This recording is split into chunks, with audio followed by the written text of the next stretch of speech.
Praise the lord అండి. దేవునికి మహిమ కలుగును గాక.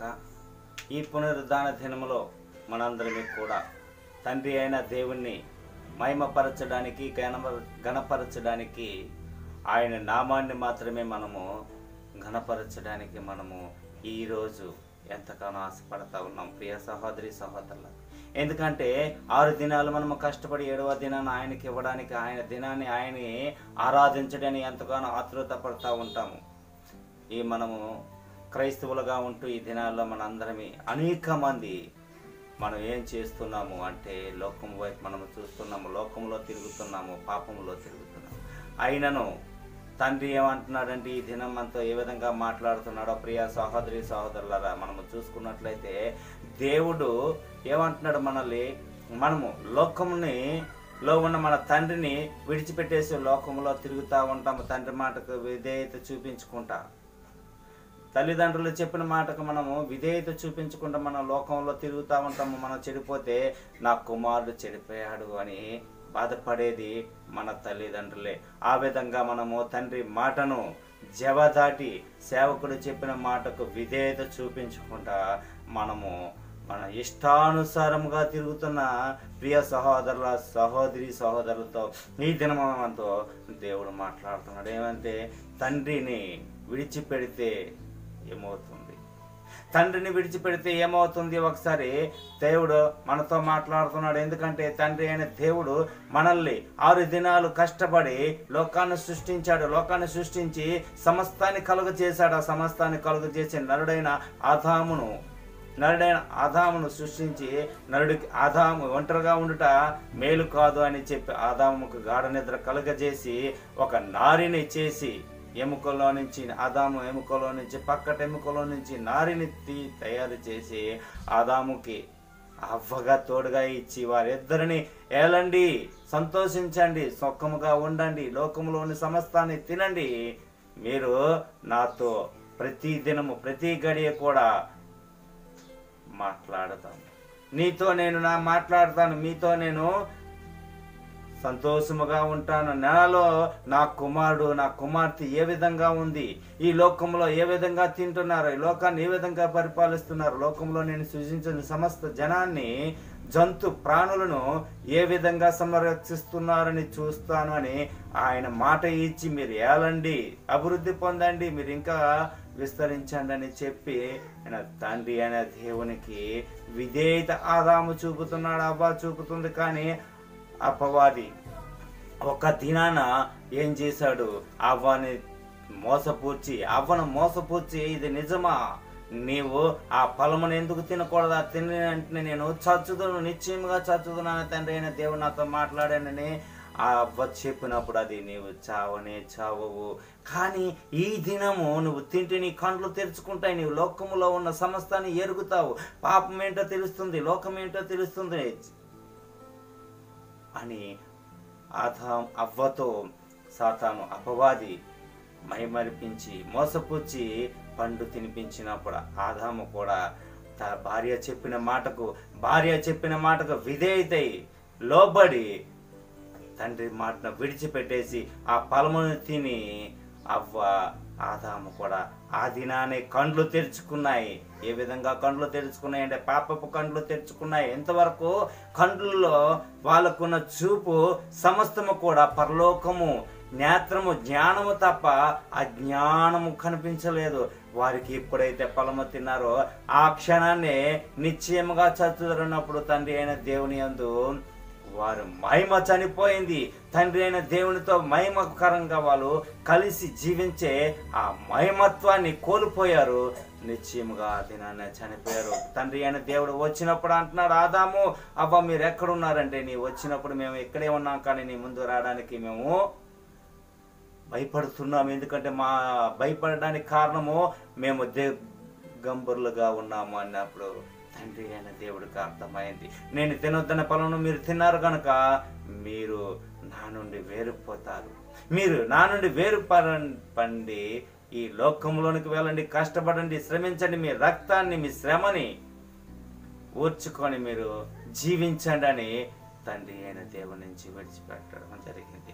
తండ్రి అయిన దేవుని నుంచి మొట్టమొదటిసారిగా ఆదాము తండ్రి మాటకు లోబడకుండా, తండ్రి మాటకు అవ్వ లోబడకుండా వారు చేసిన పాపాన్ని క్షమించమని, వారు చేసిన పాపాన్ని ఒప్పుకొని, వారు చేసిన పాపాన్ని వారు తండ్రిని ప్రాధేయపడితే నీకు క్షమాపణ దొరికేదేమో ఆదాముకి అవ్వకి. కానీ ఇంకో రెండవది చూసుకున్నట్లయితే నూతన గ్రంథంలో తండ్రిని విడిచిపెట్టేసి నాకు ధనాన్ని నాకు ఇవ్వు, నా ధనంతో నేను బాగుంటాను, నేను వేరే దేశానికి వెళ్ళిపోతాను, ఆ దేశంలో ఉంటూ నేను నిశ్చయముగా నేను కష్టపడతాను, నేను సంపాదించుకుంటాను, కానీ నేను నీ దగ్గర ఉండను అన్నప్పుడు ఎంతగానో బాధపడ్డాడు తండ్రి. తన పెద్ద కుమారుడు ఆస్తిని చిన్న కుమారుడు ఆస్తిని వేరుపరిచి చిన్న కుమారుడికి రావాల్సిన సమస్తాన్ని ఇచ్చి పంపించినప్పుడు పెద్ద కుమారుడు తండ్రితో ఉన్నాడు. చిన్న కుమారుడు ఆస్తిని తీసుకెళ్ళిపోయి ఏం చేశాడు? లోకానుసారమైన జీవితము, పాపము, వ్యభిచారము లో కూడిపోయి ఉన్న ఆస్తిని అంతా తగలబెట్టుకొని నాశనకరమైన గుంటలో పడుతూ తినడానికి తిండి లేక ఎంతగానో బాధపడుతూ పనిలోకి చేరి ఆ పందులో పెట్టే ఆ పొట్టును తినడానికి ఆశపడ్డాడు. ఆ పందుల పొట్టి తినడానికి ఎంతగానో ఆశపడ్డాడు. కానీ ఆ పందుల పొట్టి తినడానికి కూడా నోచుకోలేక ఆలోచిస్తున్నాడు, నా తండ్రి దగ్గర అయ్యో వేలాది జనాభా ఉన్నారే, వాళ్ళందరికీ నా తండ్రి మంచి ఆహారాన్ని, ఫలాన్ని ఇస్తున్నాడు. నా తండ్రి దగ్గర నేను పాపం చేశాను, తన దగ్గర ఉన్న ఆస్తిని నేను దోచుకున్నాను, నేను తీసుకున్నాను, నేను నా వాటాను తీసుకొని లోకానికి వెళ్ళాను. కానీ ఆ లోకంలో ఏముంది? పాపం ఉంది. ఆ లోకంలో ఏముంది? నాశనకరమైన గుంట ఉంది. ఆ లోకంలో ఏముందంటే చీకటి ఉంది. ఆ చీకటిలోకి వెలుగులో నుంచి నేను వచ్చాను, కానీ చీకటిలో నుంచి వెలుగులోకి రావాలి, కానీ వెలుగులో నుంచి చీకటిలోకి నేను వచ్చాను. నేను చేసిన పాపానికి క్షమాపణ లేదు. ప్రత్యేకము ఏంటి అంటే నా తండ్రి దగ్గరికి వెళ్ళి నేను తండ్రి, నేను పాపము చేశాను, నేను కుమారుడుగా ఉండడానికి నేను అర్హుడను కాను, కానీ నీ దాసుడి దగ్గర నేను పనివాడుగా ఉంటాను, నాకు కొంచెము తినుటకు ఆహారం పెట్టు అని అడుగుతానని హృదయంలోని కలిగిన భావాన్ని బట్టి ఆయన తండ్రి దగ్గరికి వెలుచుండగా దూరము నుండి చూసిన తండ్రి పరిగెట్టుకుంటూ వచ్చి అక్కను చేర్చుకొని నూతన వస్త్రములు ఇచ్చి బంగారపు ఉంగరము పెట్టి ముద్దు పెట్టుకొని పండగ చేసి ఉన్నారు. ప్రియ సహోదరి సహోదరులారా, ఈ దినము మనందరికీ కూడా తప్పిపోయిన ఆదాము వలె ఉన్నామా? తప్పిపోయి కుమారుడు మళ్ళీ తన క్షమాపణ, తన పాపమును ఎరిగి తండ్రి దగ్గర ఒప్పుకొని తండ్రి దగ్గరికి వచ్చేవారిగా ఉన్నాము. ఆ దినము ఈ తప్పిపోయిన కుమారుడు తెలుసుకున్నాడు, తప్పును తెలుసుకొని తండ్రి దగ్గర ఒప్పుకొని పనివాడిగా ఉండడానికైనా సరే సిద్ధపడి వచ్చి ఉన్నాడు గనుక కుమారుని క్షమించాడు, హక్కును చేర్చుకున్నాడు. కానీ ఆదాము తన భార్య చేసిన తప్పుని, అదిగో నీవు ఇచ్చిన ఈ స్త్రీ నాకు ఫలముని ఇచ్చింది కనుక నేను తిన్నాను అని తన తప్పుని ఆ అవ్వ మీద పెట్టడం వలన ఆదాము ఇంకాను పాపము చేసిన వాడే ఉన్నాడు. తండ్రి దగ్గర మనం ఎవరము కూడా ఏమీ దాచలేము. అందుకే ప్రియ సహోదరి సహోదరులారా, మనము ఏ విధంగా ఉన్నామంటే 12 మంది శిష్యులు కూడా దేవుని మధ్యలో తిరుగుతూ దేవునితో కలిసి వింటూ ఉంటూ ఆయన మహిమను చూస్తూ, ఆయన మహిమను గ్రహిస్తూ, ఆయన చేసిన అద్భుతములు అనేకము చూస్తూ కూడా వాళ్ళు ఏమన్నారంటే, గో ప్రభు ఏమంటున్నాడు, ఈ మందిరమును పడగొట్టండి, 3 దినాల్లో నేను లేవనెత్తుతానంటే వాళ్ళందరూ కూడా, లోకములో ఉన్న వారందరూ కూడా చూసారు ఈయన మనం కట్టడానికి ఎన్ని సంవత్సరాలు అయింది, ఈయన మందిరాన్ని 3 దినాల్లో ఎలా కడతాడనేసి వారు అనేటప్పుడు కూడా వీరి శిష్యులు కూడా అదే పరిస్థితిలో ఉన్నారు. ఎందుకంటే వారు జ్ఞానముతో ఆలోచించలేరు, వారు లోకం వైపు చూస్తున్నారు. కానీ తండ్రి అయిన దేవుడు హృదయాన్ని గురించి మాట్లాడుతున్నారు, ఆత్మ గురించి మాట్లాడుతున్నారు. ఎందుకంటే ఆత్మ సిద్ధమే కానీ శరీరము సిద్ధము కాదు. అందుకే వారిలో ఉన్న శిష్యులు తండ్రి అయిన దేవుని యేసుక్రీస్తుని సిలువ వేసినప్పుడు, ఆయన 3వ దినాన్ని వచ్చినప్పుడు తోమా ఏమంటున్నాడు, తండ్రి నేను యేసుక్రీస్తుని నిజంగా నమ్మాలంటే ఆయన చేతి గాయములను నేను వేణిపెట్టి నేను చూస్తేనే కానీ నిజమైన యేసుక్రీస్తుని నేను నమ్మను అని తోమా అన్నప్పుడు, ఇదిగో తోమా నా చేతుల్లో వేలు పెట్టు, నా గాయములను చూడు అని అన్నప్పుడు నిజముగా తోమా గాయములను వేణిపెట్టి చూసి యేసుక్రీస్తు ప్రభువు వారు నిజమైన తండ్రి అని నమ్ముకున్నాం. ఈ దినాల్లో కూడా మనము ఆ స్థితిలో ఉన్నవారు, మా తప్పిపోయిన కుమారుడిగా ఉన్న మా తప్పిపోయి మనము ఆదాము అవ్వలు ఏ విధంగా గెంటి వేయబడి ఉన్నారో ఆ విధంగా ఉన్నామా? లేక తప్పిపోయిన కుమారుడు మళ్ళీ తన తండ్రి దగ్గరికి వచ్చి ఆ తండ్రి దగ్గర తన చేసిన పాపాన్ని క్షమించమని తన హృదయములో ఏ విధంగా అయితే తన హృదయంలో అనుకొని తండ్రి దగ్గర పనివాడుగా ఉంటానని చెప్పి తన తండ్రి దగ్గరికి వచ్చే బిడ్డగా ఉన్నాము. ఒకసారి ప్రియ సహోదరి సహోదరులారా మనము చూద్దాం. ఎందుకంటే ఆదాము దగ్గర ప్రభువా మన తండ్రి దగ్గర 12 మంది శిష్యులు వరే మనందరిమి కూడా ఉన్నాము. 12 మంది శిష్యులు 11 మంది 10 మంది విశ్వాసముతో ఉన్న ఒకడు తండ్రిని సిలువకు అప్పగించాడు. ఒకడు ఆయనని ఏం చేశాడంటే గాయములో వేణి పెట్టాడు. ఇంకొకడు ఏం చేశాడంటే ఆయనని నే ఎరగను అంటాడు. ఆ విధంగా మనం ఉన్నామా? ఒక్కసారి మనము ఎరగని స్థితుల్లో ఉన్నామా? మనము తప్పిపోయిన స్థితుల్లో ఉన్నామా? మనము తప్పిపోయి మనము తిరిగి వచ్చే స్థితిలో ఉన్నామా? ఒక్కసారి ప్రియ సహోదరి సహోదరులారా జ్ఞాపకం చేసుకుందాం. ఎందుకంటే తండ్రిని మాట వినకపోతే, తండ్రిని విడిచిపెడితే ఏ స్థితిలో ఉంటామంటే ఆరని అగ్నిలోనికి మనము పడిపోతాం. అక్కడ నాశనకరమైన గుంట ఉంది, పాపము ఉంది. ఎందుకంటే పురుగు చావదు, అగ్ని ఆరదు. అక్కడ మనం ఏ విధంగా ఉంటామంటే మన స్థితి ఏ విధంగా ఉంటుందంటే తండ్రి ఇన్నాళ్ళు మనము తండ్రిని విడిచిపెట్టేసినప్పుడు కూడా మనము ఏ విధంగా ఉన్నామో ఆ లోకములో ఆలోచిస్తూ ఉంటే మనము ఏ విధంగా తండ్రిని విడిచిపెట్టామో ఆ పాపాన్ని ఏ విధంగా మనము చేస్తూ ఉన్నామో ఆలోచించుకొని ఈ దినాన్ని మనము ఆ నాశనకరమైన గుంటలోకి వెళ్ళకుండా తండ్రిని విడిచిపెడితే పాపములోకి వెళ్తాము. తండ్రి మాటను విడిచిపెట్టకుండా ఉంటే, తండ్రి మాటకు విధేయత చూపుతూ, తండ్రి మాటను గ్రహిస్తూ,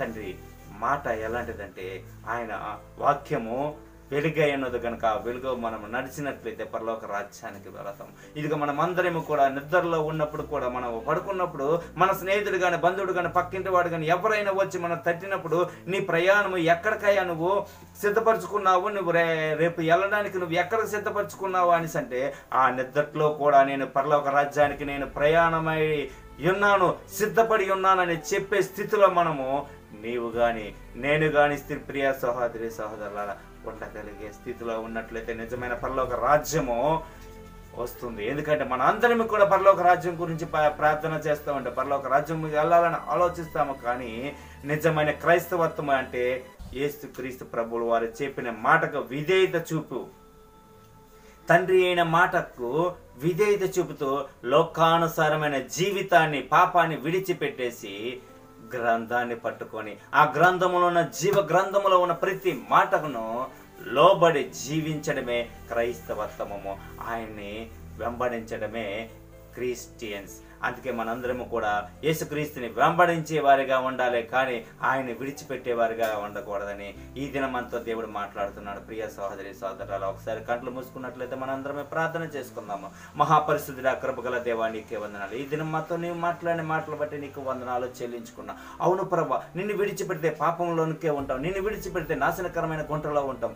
కానీ నీ మాటకు విధేయత చూపుతూ ఇంకా తప్పిపోయిన కుమారుడు తెలుసుకొని తండ్రి దగ్గరికి వచ్చినప్పుడు తండ్రి అక్కను చేర్చుకునే విధంగా మమ్మల్ని నీవు కూడా అక్కను చేర్చుకో ప్రభా. ఎప్పుడైతే ఏ క్షణమైతే మేము తప్పిపోయామో ఆ క్షణాన్ని మాతో జ్ఞాపకం చేసుకొని, మా ప్రార్థనలు జ్ఞాపకం చేసుకొని ఆ క్షణాన్ని మాతో మీరు మాట్లాడండి. ఆదాము అవ్వలు తప్పు చేసినప్పుడు ఒప్పుకొనక వారు లోకంలోనికి వెళ్ళిపోయారు. ఆ స్థితిలో మేము వండుకుంటా ప్రభానైనా తప్పిపోయిన కుమారుడు మళ్ళీ ప్రభానైనా నీ దగ్గరికి వచ్చి క్షమించమని అడిగినట్లుగా ప్రభానైనా పాపములను మా తప్పిదములను క్షమించమని అడుగుచున్నాం. ఈ దినమ తండ్రి నైనా ప్రియ సహోదరి సహోదరులు ఎంతమంది అయితే తండ్రి నైనా ఈ లోకంలో క్రైస్తవత్వాన్ని స్వీకరించు లోకంలో ఉంటూ నైనా తప్పు చేస్తున్నారు, తెలియక చేస్తున్నారు, తెలిసి చేస్తున్నారు, వాళ్ళకి తెలియదు కనుక ప్రభా వాళ్ళని క్షమించండి. లోకంలో ఉన్న రాజకీయ నాయకులను క్షమించండి. ఇంకో ప్రభా ఎలక్షన్లు జరుగుతున్నాయి, ఎలక్షన్లో నిజమైన నాయకుడను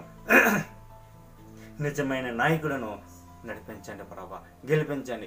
నాయకులను ప్రభానైనా ఎన్నుకొని ప్రభానైనా అధికారికి లోబడమని ఆ విధంగా ప్రభా మేము ఉండడానికి కృప ఇచ్చండి. తండ్రి నేను వినిచిన ప్రతి బిడ్డను మీరు మాట్లాడి సహాయం దయచండి. ప్రభా ప్రతి బిడ్డతో మీరు మాట్లాడండి. ఈ దినమే తండ్రి విని ప్రతి బిడ్డ కూడా స్థిరపడి వాక్యానుసారము జీవించే భాగ్యమును నేడు మా అందరికీ దయచేయమని మహిమ ఘనత ప్రభావాలు సమస్తం యేసు పరిశుద్ధ నామానికే కలుగునుగాక. ఆమేన్. దేవానికి స్తోత్రముల తండ్రి వందనాలు. హల్లెలూయా హల్లెలూయా. దేవునికి మహిమ కలుగునుగాక. ప్రైజ్ ది లార్డ్ అండి. అందరికీ వందనాలు.